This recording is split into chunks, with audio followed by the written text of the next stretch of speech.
চিঠি নয়, অ্যাকশনে নামক কমিশন, এই দাবিতে সুপ্রিম কোর্টের দরজার কড়া নাড়ার হুঁশিয়ারি দিচ্ছেন বিরোধী দলনেতা। তখন কমিশনের অ্যাকশনের কারণেই শতাধিক মৃত্যুর অভিযোগ তুলে খোদ কমিশনের বিরুদ্ধেই আইনি অ্যাকশন চান মুখ্যমন্ত্রী। জানিয়ে আজ এই বাঙালির প্রেম দিবসেও যুযুধান বিজেপি এবং তৃণমূল। জানি আমরা আলোচনা শুরু করব। স্টুডিওয় অতিথিরা রয়েছেন, আমি প্রত্যেকের কাছে আসবো, কিন্তু শুরুতে আপনাদের দেখাতে চাইবো আজকে নেতাজির জন্মজয়ন্তীতে সুভাষচন্দ্র বসুকে সামনে রেখেও একেবারে রাজনৈতিক দড়ি টানাটানি হলো বিস্তর। কি হলো দেখুন এই প্রতিবেদন। আজকে কি সুভাষচন্দ্র বসু বেঁচে থাকলেও তার নামটাও তাকে হিয়ারিংয়ে ডাকা হতো, কই ফের চাওয়া হতো আপনি ভারতীয় কিনা। জাতীয় পতাকা নিয়ে আমরা এখানে এসে মাল্যদান করলাম, ওনার বাড়িতে প্রবেশের সুযোগ পেলাম। না বিজেপি না টিএমসি এদের সঙ্গে কারোরই নেতাজির কোনো সম্পর্ক ছিল না। নেতাজি ছিল কংগ্রেস দলের সভাপতি।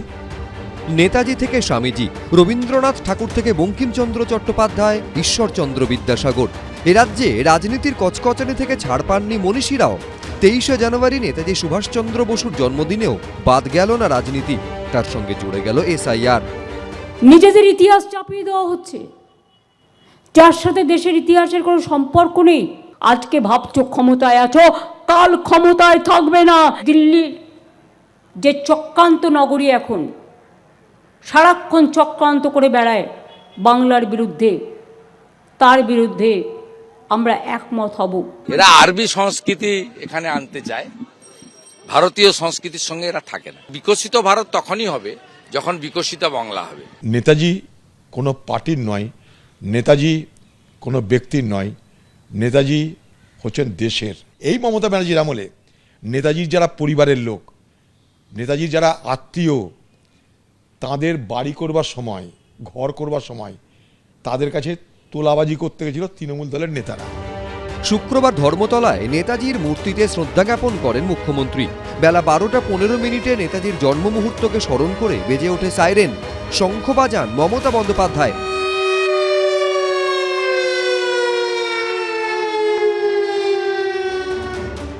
অন্যদিকে সকালেই প্রথমে শ্যামাপ্রসাদ মুখোপাধ্যায়ের বাড়ির সামনে থেকে মিছিল করে ভবানীপুরে নেতাজির বাড়িতে যান শুভেন্দু অধিকারী। ওনার বাড়ির বর্তমান যারা বংশধররা আছেন, ডক্টর সুগত বসু সহ, তারা বাকিরা আমাদেরকে সব ঘুরিয়ে দেখালেন এবং অত্যন্ত আন্তরিকতার সঙ্গে আমাদের উৎসাহিত করলেন এবং আমাকে তিনি পরামর্শ দিলেন যে আপনি সঠিক জায়গায় এসেছেন।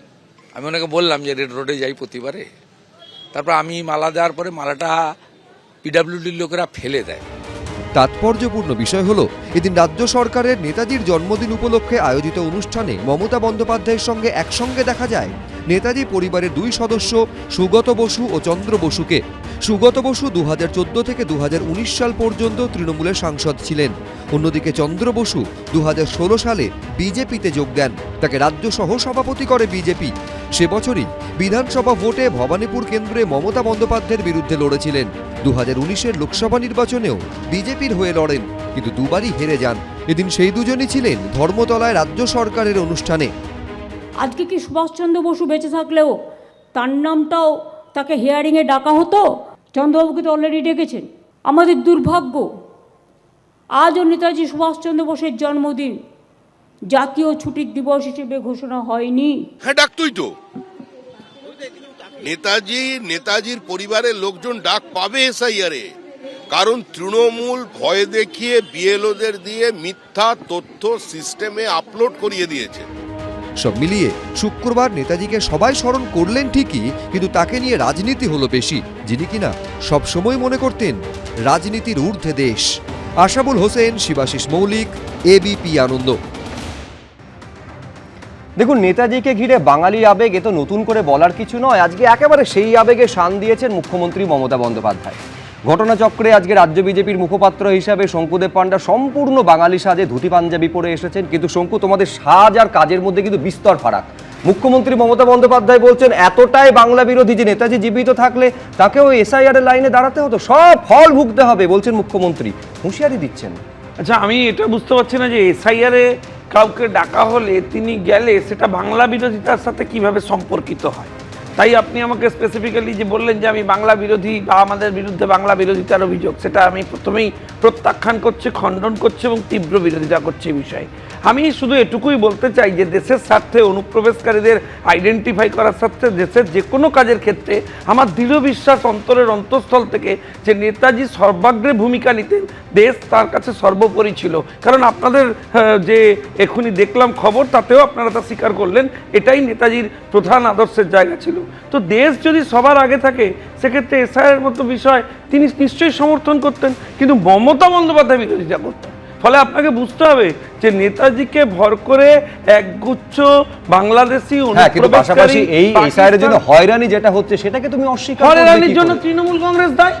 কারণ তৃণমূল কংগ্রেসের বিডিও, এসডিও, বিএলও যত সমস্ত অফিসার আছে তাদেরকে এরা কাজে লাগিয়েছে। এরা মহাধূর্ত। এরা করেছে কি, এদেরকে দিয়ে এই সমস্ত মিথ্যা তথ্য ইলেকশন কমিশনের সমস্ত আপলোড করিয়েছে, দিয়ে এই সমস্ত জিনিস করে মানুষকে হয়রানি করছে।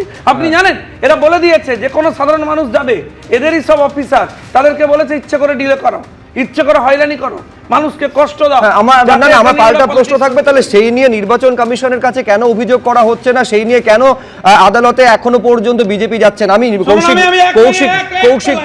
আমি আবার তোমার কাছে আমি আবার আসবো, আমি কৌশিক বিশ্বাসের কাছে আসবো যে স্পষ্ট, আমি এলওপির বক্তব্য দর্শকদের সামনে রাখবো, কিন্তু স্পষ্ট অভিযোগ যেটা শঙ্কুদেব পান্ডা বিজেপি মুখপাত্র হিসেবে করছেন, তৃণমূলের প্রতিনিধি কৌশিক বিশ্বাস, ডক্টর কৌশিক বিশ্বাস। দেখুন, প্রথমেই আমরা বলবো এবিপি আনন্দের সমস্ত দর্শকদের নেতাজি জন্মজয়ন্তী এবং সরস্বতী পুজোর অনেক অনেক শুভেচ্ছা জানাই তৃণমূল কংগ্রেসের পক্ষ থেকে। সুপ্রিম কোর্ট কয়েকদিন আগে যে ঐতিহাসিক রায় দিয়েছে, সেই ঐতিহাসিক রায়ে তৃণমূল কংগ্রেসের সবকটা এসআইআর সম্পর্কিত দাবিকে মান্যতা দেওয়া হয়েছে। লজিক্যাল ডিসক্রিপেন্সি থেকে শুরু করে মাধ্যমিকের অ্যাডমিট কার্ড থেকে প্লিজ বলতে দাও, তুমি আনইন্টারাপ্টেড বলেছো। প্রত্যেকটা ব্যাপারে সুপ্রিম কোর্ট এই জাজমেন্টের দ্বারা প্রমাণিত হয়েছে যে আমরা তৃণমূল কংগ্রেসের পক্ষ থেকে এতদিন যেটা বলে আসছিলাম সেটাই সঠিক। এই যে বিজেপি বলছে যে বিএলওদের দিয়ে ওরা মিথ্যে তথ্য আপলোড করাচ্ছে, কত বড় ভুল এবং ভ্রান্ত কথা। বিএলও তো হচ্ছে নির্বাচন কমিশনের অধীনে, সেটা যদি হয় তার মানে নির্বাচন কমিশন সম্পূর্ণরূপে ব্যর্থ তাদের নিজেদের প্রতিনিধিদের সামলাতে, তাই তো? নির্বাচন কমিশনের অধীনস্থ হচ্ছে বিএলএ, সেই বিএলএ যদি ভুল তথ্য আপলোড করে সেটা দেখার দায়িত্ব তো নির্বাচন কমিশনের। আসলে বিজেপি এবং নির্যাতন কমিশনের এই চক্রান্তটা সম্পূর্ণরূপে সুপ্রিম কোর্ট ফাঁস করে ভেঙে দিয়েছে, যার জন্যে বাংলার ভোটাধিকার রক্ষায় আপনারা দেখুন এইটা মানতে কিন্তু দুঃখের সঙ্গে আমরা দেখছি সুপ্রিম কোর্টের রায়টাও কার্যকর করতে দিচ্ছে না বিজেপি। আপনি সুপ্রিম কোর্টের একটা অংশের কথা বললেন, আর একটা অংশের কথা বলছেন না, সেটা হচ্ছে আইন শৃঙ্খলা পরিস্থিতি রক্ষার দায়িত্ব ডিজিপি থেকে পুলিশ সুপারকে দিয়েছিলেন। তারপরেও কার্যত একাধিক সেন্টারে প্রায় প্রতিদিন এই হিংসার ছবিগুলো দেখতে হচ্ছে কেন? দেখুন, আইন শৃঙ্খলা তো রাজ্য সামলাবে। দেখুন, দলগতভাবে তৃণমূল কংগ্রেস কখনোই কোনো হিংসাশ্রয়ী কাজকর্মকে প্রশ্রয় দেয় না, এটা দ্ব্যর্থহীন ভাষায় বলে বলছি। সুপ্রিম কোর্টের রায়কে নিশ্চয়ই মান্যতা দিয়ে রাজ্য পুলিশের ডিরেক্টর জেনারেল আইন শৃঙ্খলার পরিস্থিতিটা দেখবেন, কিন্তু তা সত্ত্বেও যদি কোথাও এই জেনারেল ডায়ার চিত পরাধীন ভারতবর্ষে ব্রিটিশ শাসকরা যেভাবে অত্যাচার করতো, বাংলা স্বাধীন ভারতে, স্বাধীন পশ্চিমবঙ্গে কিভাবে আইন শৃঙ্খলা পরিস্থিতি সুপ্রিম কোর্টের রায়ের পরেও কতটা মানা হচ্ছে সেই ছবিও রাখবো। দ্রুত শঙ্কু। দেখুন, আমার মনে হয় এরা বাংলাদেশ, পাকিস্তান, মিনি পাকিস্তান এসব যারা বানিয়েছেন, এসবের যারা জনক, তাদের কাছে এই সমস্ত ডায়ার ফায়ারের গল্প ধোপে টেকে না। আপনারা বেলডাঙ্গা থেকে শুরু করে আপনার ওই এমএলএ, তার এফআইআর এর নাম নেই, সে বেটা ছেলেকে এখনো অ্যারেস্ট করা হয়নি, সে সরাসরি গিয়ে বিডিও অফিস ভাঙচুর করেছে। দল থেকে বের করে দিন। আপনি তো দলকে নিয়ে একদম সবার উপরে রেখেছেন, প্রশাসনের উপরে, তাহলে দল থেকে কেন সাসপেন্ড করেননি? এমএলএ কে কেন শোকজ করেননি? কেন বলেননি যে একটা গণতান্ত্রিক ব্যবস্থাকে এভাবে ধ্বংস করা যায় না? কারণ আপনি ইন্ধন দিচ্ছেন। সেই তৃণমূল বিধায়কের বিরুদ্ধে ঠিকই বলেছে শঙ্কু যে কোনো এফআইআর করা হয়নি। জেলা শাসক তিনি এসডিও কে নির্দেশ দিয়েছেন তদন্ত করার জন্য, এবং সেই তদন্তের ক্ষেত্রে কি বলেছেন তারপরে ওই বিধায়ক, সেটাও দর্শকদের সামনে রাখবো। কিন্তু হ্যাঁ, সাধারণ মানুষের হয়রানির গুচ্ছ গুচ্ছ অভিযোগ সামনে আসছে, তাই নিয়ে একেবারে যিনি স্পেশাল রোল অবজারভার সুব্রত গুপ্তর সঙ্গে আমরা কথা বলেছিলাম, তিনি কি বলছেন একবার দেখুন। দক্ষিণবঙ্গে কোনো কোনো জায়গায় এরকম অশান্তির খবর পাওয়া গেছে, উত্তরবঙ্গেও দু এক জায়গায় পাওয়া গেছে, কিন্তু আমি যেসব জেলায় ঘুরেছি, কুচবিহারে, আপনার আলিপুরদুয়ারে, জলপাইগুড়িতে, মালবাজার সাব ডিভিশনে, এইসব জায়গায় কোথাও কোনো অশান্তি দেখিনি। কিন্তু এই রাজ্যের ক্ষেত্রে কেন এটা লজিক্যাল ডিসক্রিপেন্সি করা হলো? এইটা ইলেকশন কমিশন বলতে পারবে, কারণ ডেটাবেস তাদের কাছে। আমাদের এখানে একটা বড় সমস্যা যেটা আমরা দেখতে পাচ্ছি, লজিক্যাল ডিসক্রিপেন্সির মধ্যে দুটো মানে 5 রকম ভাগ আছে। মুখ্যমন্ত্রী বলছেন যে 2 কোটিরও বেশি মানুষের নাম বাদ যাবে, কি বলবেন? এটা উনি কিভাবে বলছেন আমি বলতে পারবো না, কারণ নোটিশ এখন অবধি দেওয়া হয়েছে 32 লক্ষ আনম্যাপড এবং প্রায় 1 কোটি যেটা লজিক্যাল ডিসক্রিপেন্সি। এবং আনম্যাপড যারা, তাদের মধ্যে একটা অংশ হয়তো যারা লিঙ্কেজ প্রমাণ করতে পারবেন না বা যাদের কাছে কোনো না কোনো নথি থাকবে না, তারা বাদ যেতে পারেন।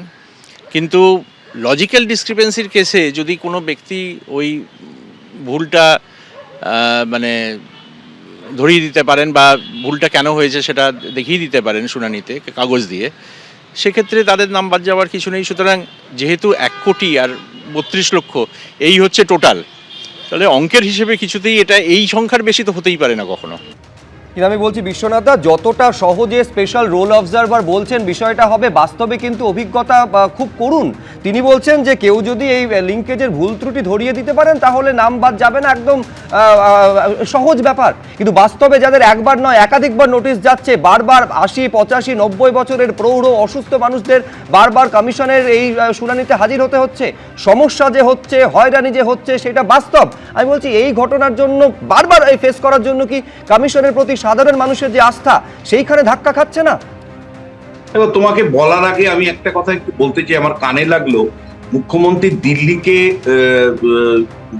কুচক্র না কি একটা বললেন, যে ষড়যন্ত্র নগরী, কিন্তু এটা কিন্তু একটা নগর সম্পর্কে বলা যায় না। তোমার মনে থাকতে পারে যে রাজীব গান্ধী কলকাতাকে ডেড সিটি বলেছিলেন, মৃত শহর বলেছিলেন। তা নিয়ে কিন্তু বাঙালিরা খুব অভিমানী হয়েছিল, প্রতিবাদ করেছিল, রাজনৈতিকভাবে প্রতিবাদ হয়েছিল। ফলে দিল্লিকে ওইভাবে একটা সম্বোধন করে দেওয়া, 1 কোটি দিল্লিবাসীকে ওইভাবে নিচুভাবে দেখানো, এটা কোনো সংস্কৃতি হতে পারে না। ফলে আমি মুখ্যমন্ত্রীর কাছে প্রত্যাশা করব উনি ওনার কথা উইথড্র করবেন, আমি দাবি করবো একজন নাগরিক হিসেবে। সাধারণভাবে দিল্লিবাসীকে ওই কথা বলা যায় না। দ্বিতীয় যে বিষয়টা তুমি দেখো, সুব্রত গুপ্ত দায়িত্ব নিতে চাইছেন না। এখানে একটা ভেরি ইন্টারেস্টিং রোল দেখতে পাচ্ছি আমি, যে অবজারভার যাদেরকে নিয়োগ করা হচ্ছে তারা বলছেন যে ইলেকশন কমিশন বলতে পারবে। আরে বাবা, অবজারভাররা তো পার্ট অফ ইলেকশন কমিশন, তারা প্রত্যেকটা তথ্য জানেন। অথচ তারা মানে দিল্লিতে একটা বায়বীয় জায়গাকে অ্যাড্রেস করছেন, কার্যকারী করছে অবজারভার থেকে শুরু করে বিএলও সবাই।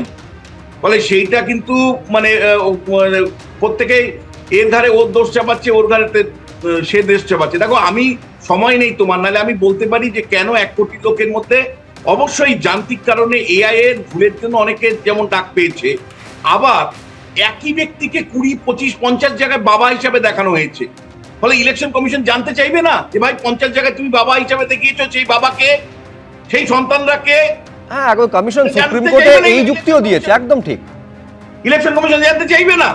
এআই যেমন মানুষকে দুর্ভোগের কারণ, যন্ত্রণা যেমন একটা আছে, আবার একই সাথে একই ব্যক্তিকে দেখিয়ে মানে এসআইআর ফর্ম ফিল আপ করেছে বিভিন্ন জায়গায়, এবং সেখানে মানে শাসক দলের বিরুদ্ধে অভিযোগ সরাসরি যে কিভাবে মানে একই ব্যক্তির নাম ব্যবহার করে একাধিক জায়গায় নাম মানে একাধিক ব্যক্তির নাম তোলা হয়েছে। এবং একই সাথে তোমায় বলতে চাই, বহু পরে শুভেন্দু অধিকারী, সৌমিক ভট্টাচার্যরা বুঝতে পারলো যে বিএলও আসলে ইলেকশন কমিশনের লোক নয়, বিএলওরা হলো রাজ্য প্রশাসনের অন্তর্গত, এবং এই এন্টার এক্সারসাইজটা তৃণমূল কংগ্রেসের নেতৃত্বে হচ্ছে। এটা অনেক দেরিতে বুঝতে পারলো। ফলে শুভেন্দু অধিকারীর কাছে আমার প্রশ্ন, সেদিন আপনি বুঝতে পারেননি কেন?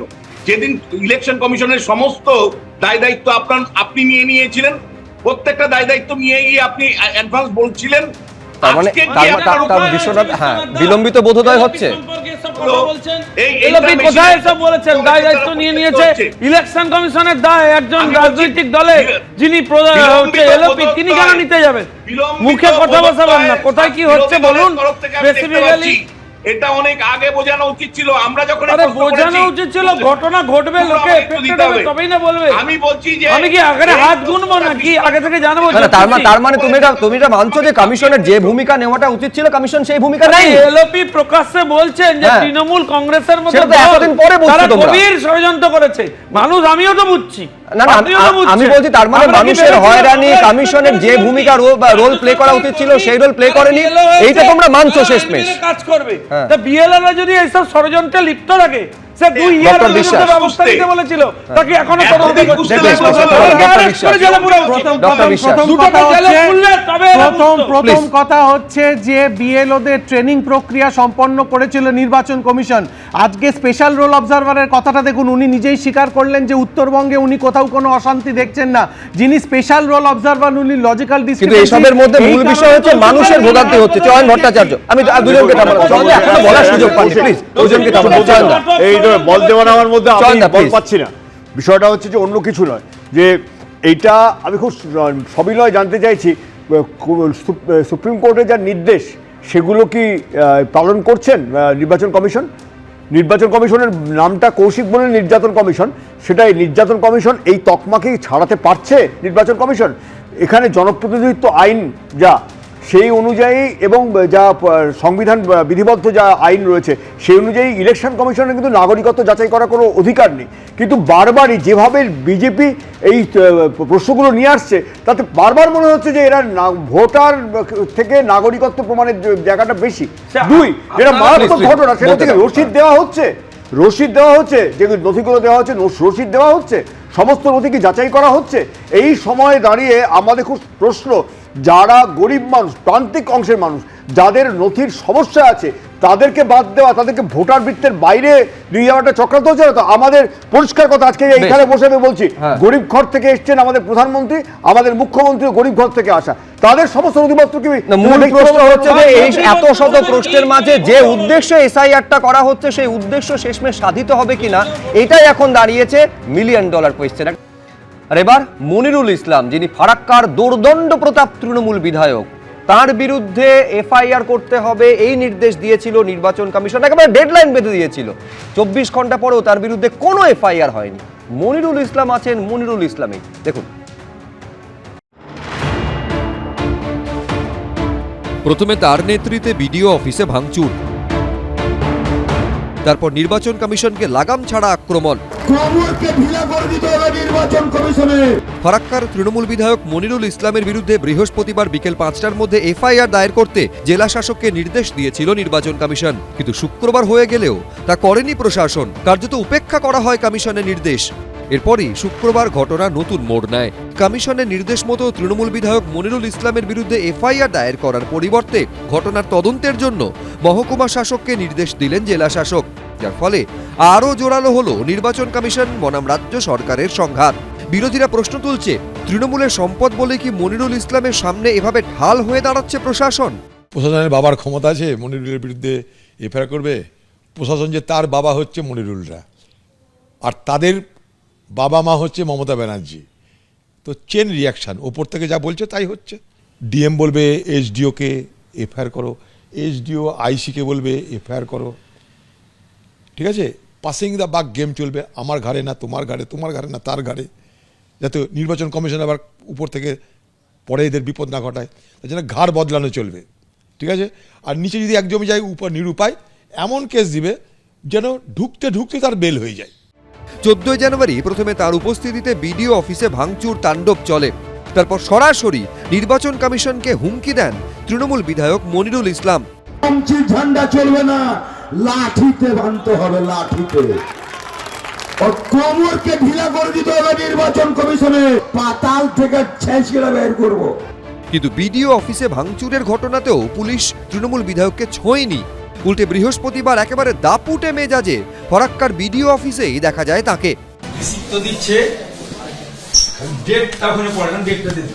আর এবার নির্বাচন কমিশনের নির্দেশকেও কার্যত উপেক্ষা করল প্রশাসন। কেন, কি কারণে, কিভাবে?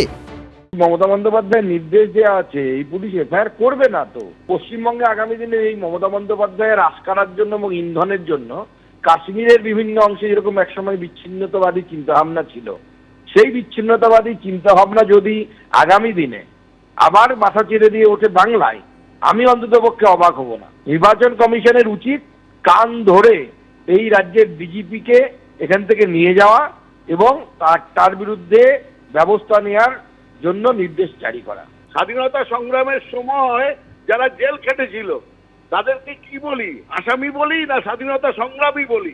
এখন হচ্ছে এটা গণতন্ত্র রক্ষার সংগ্রামী এরা।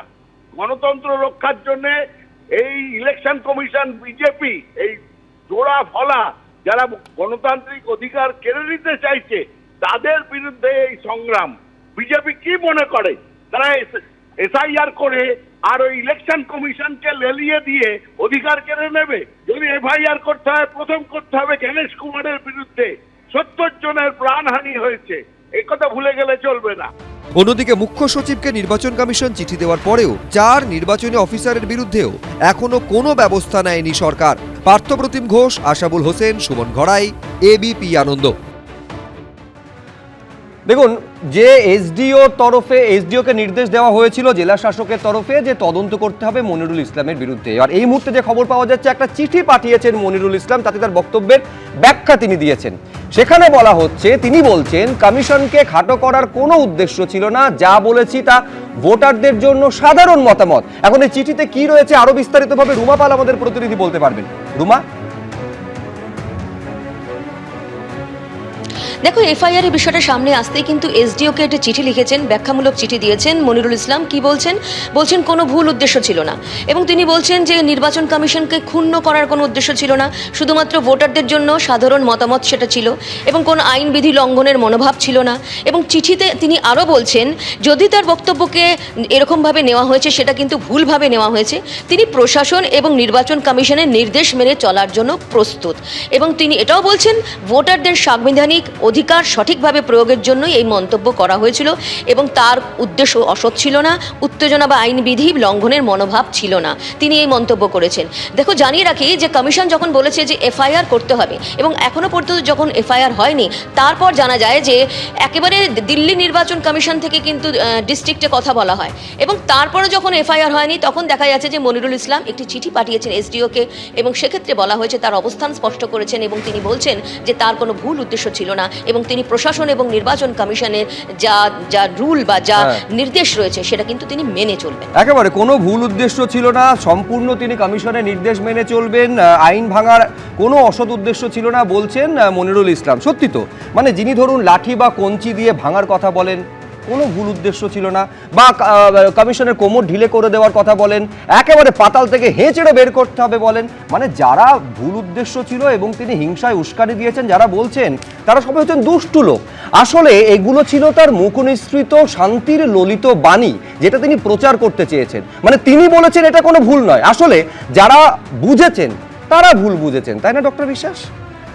দেখুন, প্রথম কথাই হচ্ছে যে ঘরে যখন আগুন লাগে তখন মানুষ প্রথমে সেই আগুনটা নেভাতেই ব্যস্ত থাকে। একজন 85 থেকে 89 বছরের বৃদ্ধ নাকে নল নিয়ে ধুকতে ধুকতে যখন মৃত্যু পথযাত্রী হয়ে যান, ওই এসআইআর এর অকথ্য অত্যাচারের লাইনে, তাহলে তার জবাবটা যতক্ষণ নির্বাচন কমিশন না দেবে ততক্ষণ বাকি কোনো জবাব বাংলার মানুষ দিতে রাজি নয়।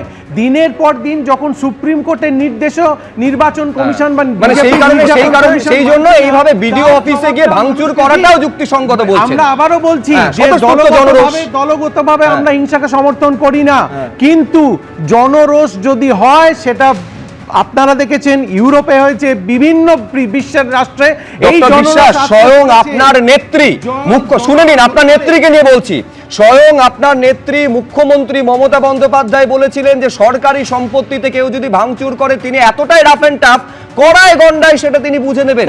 আমি বলছি তারপরে এই বিধায়কের উপস্থিতিতে ঘটনা ঘটার পর কি ব্যবস্থা প্রশাসন নিয়েছে? এক্স্যাক্টলি তার জন্যই তো এসডিওর আন্ডারে এই ইনভেস্টিগেশনটা হচ্ছে, যেটা আপনারা নিজেরাই দেখালেন। ইনভেস্টিগেশনের রেজাল্ট পর্যন্ত তো অপেক্ষা করতে হবে, ধৈর্য ধরতে হবে না। ইনভেস্টিগেশন তো 24 ঘন্টার মধ্যে রেজাল্ট শেষ হয়ে যায় না। আপনারা একটু বুঝে দেখুন যেখানে কি হয়েছে, কোন এফআইআর একটা করেছে। 1.5 থেকে 2 কোটি মানুষকে একটা অকথ্য অগণতান্ত্রিক অত্যাচারের মুখে দিল্লির স্বৈরাচারী জমিদাররা ফেলে দিচ্ছে, সেটার প্রতিরোধ যখন হবে, কোথাও কোথাও জনরোষ হতে পারে। এটা কিন্তু বিজ্ঞান, এটা মনস্তাত্ত্বিক বিজ্ঞান, এর পিছনে সায়েন্স কাজ করে, এর পিছনে আবেগ ইমোশন কিন্তু ব্রেনের দুটো সেন্টার থেকে স্টিমুলেটেড হয়। মানে এই স্টিমুলেশন এমন জায়গায় যায় একেবারে সম্পূর্ণ ভাঙচুর চালানো হয়। আমি বলছি এবার একটা বক্তব্য আপনাদের সামনে রাখবো। আমি আমার নিঃসন্দেহে কৌতূহল থাকবে যে তার দলেরই বীরভূমের যিনি নেতা, যিনি হচ্ছেন বীরভূমে জেলা পরিষদের সভাধিপতি, সেই কাজল শেখ, তিনি সম্পূর্ণভাবে বলছেন যেটা করেছেন সেটাকে সমর্থন করা যায় না, সেটা অন্যায় করেছেন। কি বলেছেন কাজল শেখ আমি দেখাবো, কিন্তু তার আগে শঙ্কুদেব পান্ডা, একটা বিষয় তো ডক্টর বিশ্বাসের সঙ্গে তোমাকেও সহমত হতে হবে, প্রশাসন একেবারে কোনো ব্যবস্থা নেয়নি সেটা ঠিক নয়, অবশ্যই ব্যবস্থা নিয়েছে। জেলা শাসকের নির্দেশে তদন্ত করছেন মহকুমা শাসক। দেখুন, আমি না আজকে সত্যি এবিপি আনন্দ দেখবার পর তৃণমূল কংগ্রেস সম্পর্কে আমার খুব উচ্চ ধারণা আমি পোষণ করতে বাধ্য হচ্ছি। কারণ মনিরুল ইসলামকে ওনারা শুধুমাত্র ওদের বিধায়ক এখন মনে করেন না। আজকে নেতাজির জন্মদিনের লজ্জায় আমার মাথা কাটা যাচ্ছে, ওদের দলের ভাইস প্রেসিডেন্ট ওনাকে স্বাধীনতা সংগ্রামীদের সাথে তুলনা করেছে। এই স্বাধীনতার লড়াই দেখুন, তৃণমূল কংগ্রেসের আইডেন্টিফাইড স্বাধীনতার লড়াই, তাতে মনিরুল ইসলাম বিডি অফিস ভাঙচুর করছেন। এরা এদের কাছে স্বাধীনতা সংগ্রামী, আর এদের উপর ভিত্তি করে বাংলায় হচ্ছে সুশাসন প্রতিষ্ঠা করতে চায় তৃণমূল কংগ্রেস। লজ্জায় ডুবে মরতে ইচ্ছে করছে এক চিলতে জলে। আপনারা কোথায় নিয়ে যাচ্ছেন বাংলাটাকে? মনিরুল ইসলাম তৃণমূল কংগ্রেসের কাছে স্বাধীনতা সংগ্রামী, আজকে নেতাজির জন্মদিনে এটা আপনাদের হচ্ছে ভাইস প্রেসিডেন্ট বলছেন, আর তারপরে আপনি বড় বড় কথা বলছেন। বিং আ ডক্টর, আপনি বলুন আপনার লজ্জা করছে না এটা সমর্থন করতে? আমি 100% আপনার সাথে একমত যে যদি মানুষের অসুবিধা হয় সে নিয়ে আমাদের বক্তব্য নেই। আপনারা ষড়যন্ত্র করছেন, মানুষ ফেস করছে, আমরা চাই তাদের খুঁজে বের করে ইলেকশন কমিশন ব্যবস্থা নিক। আমি সব বুঝলাম, এক সেকেন্ড আমি শঙ্কু সব বুঝলাম যে কমিশন, এক সেকেন্ড দাঁড়া, আমি দুজনকে থামালাম। আমি শঙ্কুর সব যুক্তির সঙ্গে একমত যে প্রশাসন কেন সক্রিয় পদক্ষেপ নিচ্ছে না। আমি বলছি নির্বাচন কমিশন কি করছে? নির্বাচন কমিশন এফআইআর দায়েরের জন্য ডেডলাইন বেঁধে দিয়েছিল, সেটা তো হলো না। উল্টে জেলা শাসক, খেয়াল রাখতে হবে জেলা শাসক হচ্ছেন জেলা নির্বাচনী আধিকারিক, নির্বাচন কমিশনের আধিকারিক হিসেবে তিনি কাজ করেন। তিনি মহকুমা শাসককে বলছেন ওই বাঁ হাতে চাঁদসদা করে মনসা পুজো করার মতন যে এসডিওকে বলছেন আপনি তদন্ত করুন।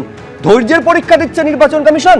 এর আগেও তো আপনি দেখবেন যে দুজন ইয়ারের বিরুদ্ধে ব্যবস্থা নিতে বলেছিল, ওরা তো এখন তদন্ত খেলা করছে। এবং এই তদন্ত খেলাটা আমি শুনুন, আমি ভাই ভাষায় বলছি, পশ্চিম বাংলা ইলেকশন থেকে একদম দায়িত্ব নিয়ে বলছি মাননীয় ইলেকশন কমিশনের অ্যাক্ট করা উচিত। যতটা দায়িত্ব শঙ্কুদেব পান্ডা নিচ্ছে তার বেশ কয়েক গুণ দায়িত্ব মনিরুল ইসলাম নিচ্ছেন। তার কারণ আমি গোড়াতেই বলেছিলাম যে মনিরুল ইসলাম আছেন, মনিরুল ইসলামের কে এফআইআর করতে বললো, কে তদন্ত করতে বললো, তার কিচ্ছু যায় আসে না। যাকে খারাপ কথায় বলতে গেলে বুড়ো আঙুল দেখানো হয়। আবার স্বমহিমায় মনিরুল ইসলাম নতুন তার ওই মুখনিসৃত শান্তির ললিত বাণী সামনে এসেছে, আপনারাও শুনুন। মানুষকে শান্তিতে বাঁচতে দিবে না, মানুষকে ধরিয়ে নিয়ে বেড়াচ্ছে। সারাদিন কাজ কামাই করে যা দিন মজুর আছে, তারা খেতে খায়, দিন আনে দিন খায়। তাই মানুষের জন্য লড়াই, আমার ব্যক্তিগত জন্য লড়াই নয়, গণতান্ত্রিক পদ্ধতিতে মানুষের হকের জন্য, মানুষের দাবির জন্য মনিরুল ইসলাম ছিল, আছে, সামনে দিনে থাকবে। আর বেশি কিছু বললে ধর ভাইরাল হয়ে যাচ্ছে নাকি, চিন্তা করার কিছু নেই। মনিরুল ইসলাম যখন আছে কোনো লোককে চিন্তা করার নাই। অনেক রকম বলছে, অভিযোগ করতে হবে, এফআইআর করতে হবে, করোনা ভাই তোমার জন্য আদালত খোলা আছে, আমার জন্য আদালত খোলা আছে, লড়াই হবে, আইনের মাধ্যমে লড়াই হবে। তাই সকলকে বলবো ঐক্যবদ্ধ ভাবে, অনৈতিক ভাবে যে এফআইআর চলছে অনেকটাই থাপ্পড় পড়েছে কোনো একটা দলকে, কোনো একটা পার্টিকে খুশি করার জন্য। অধ্যাপক রবীন্দ্রনাথ ভট্টাচার্যের কাছে আমি আসবো। মনিরুল ইসলাম তিনি বলছেন আমি ছিলাম, আছি, থাকবো, মানে অনেকটা ওই ভিনি ভিডি ভিসি, এলাম দেখলাম জয় করলামের মতন একটা বিরাট কিছু কাজ করে ফেলেছেন, এইভাবে তিনি বলছেন। আমি বলছি এই সাহসটা কোথা থেকে পাচ্ছেন? এখনো পর্যন্ত তার বিরুদ্ধে কোনো ব্যবস্থা নেওয়া হলো না। কার্যত কতটা ধৈর্যশীল হতে পারে নির্বাচন কমিশন, তার পরীক্ষা দিয়ে চলেছে। দেখুন, একটা কথা বলি, উনি বলছেন আমি মানুষের জন্য লড়াই করছি, নিশ্চয়ই জনপ্রতিনিধি তো আছেন মানুষের জন্য লড়াই করবেন বলি, কিন্তু যিনি সংবিধান হাতে নিয়ে শপথ করে বিধানসভায় জনপ্রতিনিধি হয়ে আসন গ্রহণ করলেন, যে তিনি আইন শৃঙ্খলা রক্ষা করবেন, তিনি গিয়ে এইভাবে ভাঙচুর করাচ্ছেন, লোকজনকে প্ররোচনা দিচ্ছেন। তারপরে যদি তিনি বলেন যে লোকে বুঝতে পারছে না, তাহলে বুঝতে হবে কোথাও একটা গোড়ায় গলদ করছেন। এখানে তিনি জানেন যে তাকে হাত দেওয়ার মতো, মানে তিনি যত এইগুলো করবেন, যত এইগুলো বাড়াবেন, তত তৃণমূল দলের কাছে তার দরটা বাড়বে, তার মার্কস বাড়বে। কারণ এখানে আইনের কোনো শাসন নেই, বস্তুতপক্ষে শাসক দলের তাদের কথায় আইন, তারা যেটা বলবে সেটাকেই মেনে নিয়ে চলতে হবে।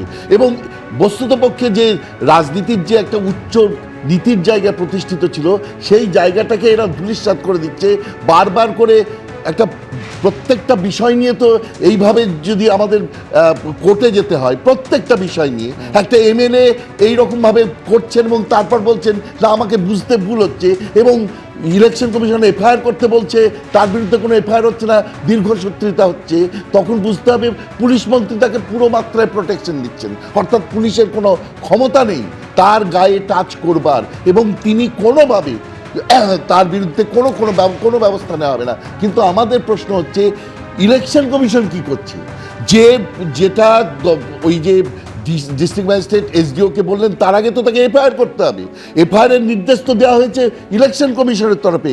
তিনি তো 324-এর 2 ধারার অধীনে কাজ করছেন। তিনি তো 13cc আইনের পিপলস রিপ্রেজেন্টেশন অ্যাক্ট 13cc ধারার অধীনে কাজ করছেন।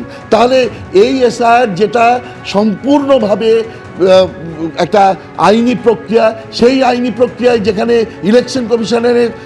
ইলেকশন কমিশনের সাংবিধানিক কর্তৃত্ব সম্পূর্ণভাবে প্রতিষ্ঠিত, তার কর্তৃত্বকে ভায়োলেট করছে, এবং ইলেকশন কমিশন পরিষ্কার বসে আছেন। কারণটা কি? আমি বলছি না ওই রকম যে যেতে পারি কেন, কিন্তু কেন যাব? আমি করতে পারি, অ্যাকশন নিতে পারি, কিন্তু কেন নেব? এই রকম একটা মানসিকতা কি কারণে? কারণটাই তো বোঝা যাচ্ছে না। একটা হতে পারে তাদের, দেখুন আমি এই একটা এদের মধ্যে সেটিং আছে, এই জায়গায় যাব না, তাহলে এমন কোনো জায়গায় আছে, হয় টেন সেশনের মতো তার পাণ্ডিত্য নেই, অর্থাৎ তিনি প্রথম ব্যাচে প্রথম হয়ে ঢুকেছেন এমন ব্যাপারও নন, এবং তার যে ক্ষমতা পার্সোনালিটি সেটা নেই, তার সেই অর্থে ইলেকশন কমিশনের সদিচ্ছা নেই, এবং রাজনৈতিক সদিচ্ছারও কোনো অভাব আছে। রাজনৈতিক সদিচ্ছা বারবারই বলছি সেটিংয়ের জন্য হয় না, আমরা শুধু ডোমেস্টিক ফ্যাক্টরটাই দেখছি, ইন্টারন্যাশনাল ফ্যাক্টরও থাকতে পারে। বেশ, রাজনৈতিক সদিচ্ছার অভাব রয়েছে। আমি চন্দা আপনার কাছে আসবো, কিন্তু তার আগে এইটা যে শুধু কমিশন অ্যাক্ট করতে পারে কিন্তু অ্যাক্ট করছে না, এইটা খোদ বিরোধী দলনেতা যিনি শুভেন্দু অধিকারী, তিনি বলছেন যে শুধুমাত্র চিঠি চালাচালি হচ্ছে, কাজের কাজ কিছু হচ্ছে না, এমন জায়গায় যে তিনি কোর্টে যাওয়ার হুঁশিয়ারি পর্যন্ত, না তৃণমূল কংগ্রেসের বিরুদ্ধে নয়, ইসিআই এর বিরুদ্ধে, জাতীয় নির্বাচন কমিশনের বিরুদ্ধে যাওয়ার কথা বলছেন। কি বলেছেন দেখুন। ইলেকশন কমিশনকে তো আর্টিকেল 3 to 4-এ বাবা সাহেব আম্বেদকর পুরো পাওয়ার দিয়ে গেছে। ইলেকশন কমিশনও কেন এত সফট লাইন নিচ্ছে? চিঠিতে কিছু হবে না, অ্যাকশন নিন, অ্যাকশন নিন, নইলে আমরা ভোটাররা এবারে সুপ্রিম কোর্টে যাব। এতদিন তো ইলেকশন কমিশনার মমতা ব্যানার্জির লোকরা যাচ্ছে, এরপরে পাবলিক যাবে, আমরা যাব সুপ্রিম কোর্টে, আমরাও যেতে পারি, আমাদেরও সে অধিকার আছে। ইলেকশন কমিশন শুধু চিঠি চাপাটি করে কিছু হবে না। আপনাদের বাবা সাহেব আম্বেদকর সংবিধানে আর্টিকেল 3 to 4 থেকে 3 to 9 আপনাদের সব পাওয়ার দিয়ে গেছে, সমস্ত ক্ষমতা দিয়ে গেছে। আপনি চাইলে আর্মি নামাতে পারেন, কাউকে জিজ্ঞেস করার দরকার হবে না। আপনারা সেটা শুধু চিঠিপত্রে সীমাবদ্ধ রেখেছেন। Bengal people wants action, don't want ভাষণ। চয়ন ভট্টাচার্য, যাবতীয় ক্ষমতা দেওয়া আছে, সংবিধান প্রদত্ত এই ক্ষমতা, আমি বলছি তারপরেও বলছেন যে কমিশনের বিরুদ্ধে তারা যাবেন একেবারে সুপ্রিম কোর্টে যাতে কমিশন অ্যাক্ট করে। আমি বলছি এরপরেও আপনারা তৃণমূল বিজেপি সেটিং এর অভিযোগ তুলবেন চয়নদা? এই কারণে যে ওদের কারুর বেলায় চিঠি কারুর বেলায় লাঠি, এটা যদি হয় তাহলে তো আমরা প্রশ্ন তুলবই। গতকাল এবং তার আগের দিন একবার আমাদের এদিকে উস্তি, ওদিকে বসিরহাট মারধর খেয়েছেন আমাদের পুলিশের হাতে আমাদের কমরেডরা, এই নির্বাচন কমিশনের বিরুদ্ধে, এবং ওখানে গিয়ে ডেপুটেশন দিতে গিয়ে ওই মানুষের হয়রানির বিরুদ্ধে প্রতিবাদ জানাতে গিয়ে। এবং গতকাল আশাকর্মীদের উপরে যে হামলা, সে তো আমি প্রসঙ্গটা আনছি না, কারণ এটা সেখানে রেলিভেন্ট হবে না আপনাদের কাছে। আমি খুব স্পষ্টভাবে জানাচ্ছি যে বেছে বেছে যদি কাজ করে রাজ্য প্রশাসন, মনিরুল ইসলামের এই ধমক, সংবিধানকে কার্যত অগ্রাহ্য করা একটা ধমক, সেই ধমকের বিরুদ্ধে রাজ্যের পুলিশ মন্ত্রী কোনো স্টেপ নিলেন না। আমরা ওই চিঠিগুলো কি আমরা তো নিজে দেখলাম, এখানে বসেই তো দেখছি যে ওই জেলা শাসকের দপ্তর, এসডিও দপ্তরে বসে হাসাহাসি করছেন। ওনার সঙ্গে এসডিও রিলেশনটা পরিষ্কার বোঝাই গেল, ওনার এসডিওর সাহসী ওনাকে স্পর্শ করবেন। এবং খুব স্পষ্টভাবে যেটা জানাচ্ছি, ওই সেটিংয়ের কথা বলছেন না, সেটিং যদি না থাকতো তাহলে এইভাবে একদম হেনস্থা নির্দিষ্টভাবে মুসলিম, রাজবংশী, আদিবাসী, জনজাতি এদের বিরুদ্ধে হতো না। আমাদের ছাত্রনেতা কমরেড প্রণয় কার্জি, যারা কয়েকশো বছর ধরে উত্তরবঙ্গে আছে, তাদের পর্যন্ত এসআইআরে ডাকা হয়েছে। এটা আমরা বুঝি না, একটা নির্দিষ্ট জনজাতি গোষ্ঠীকে বাইরে ছেড়ে দেওয়ার একটা চক্রান্ত, এর বিরুদ্ধে প্রতিবাদ ছিল, আছে, থাকবে। আমরা লাঠি খাচ্ছি, ওরা মনিরুল ইসলাম চিঠি খাবেন, আমরা লাঠি খাচ্ছি, আমরা লাঠি খাবো, কিন্তু এই নির্যাতন কমিশনের বিরুদ্ধে লড়াইটা থাকবে। শঙ্কু, দেখুন, আমি আবারও বলবো যে নির্বাচন কমিশনের অবিলম্বে খতিয়ে দেখা উচিত যে তাদের যে মান সম্মান সেদিকে যখন প্রশ্নের আঙুল উঠছে, তো কারা এই ঘটনার পেছনে ষড়যন্ত্র করেছেন সেটা তাদের খতিয়ে দেখা উচিত। এবং আমরা চাই যে তারা এটা দেখুন যে এই যে চিঠি খেলাটা না খেলে অ্যাকচুয়ালি তদন্ত করে খতিয়ে সেই সমস্ত বিএলও, ইআরও, তৃণমূলের সেই সমস্ত নেতাদের আইডেন্টিফাইড করা উচিত যারা অফিসারের ছদ্মবেশে। এটাও তো মানুষের কাছে একটা রহস্য যে এটা কেন এখনো পর্যন্ত কোন অদৃশ্য কারণে ক্ষমতা থাকতেও ব্যবস্থা নিতে পারছে না বা নিচ্ছে না কমিশন। হ্যাঁ, ডক্টর বিশ্বাস।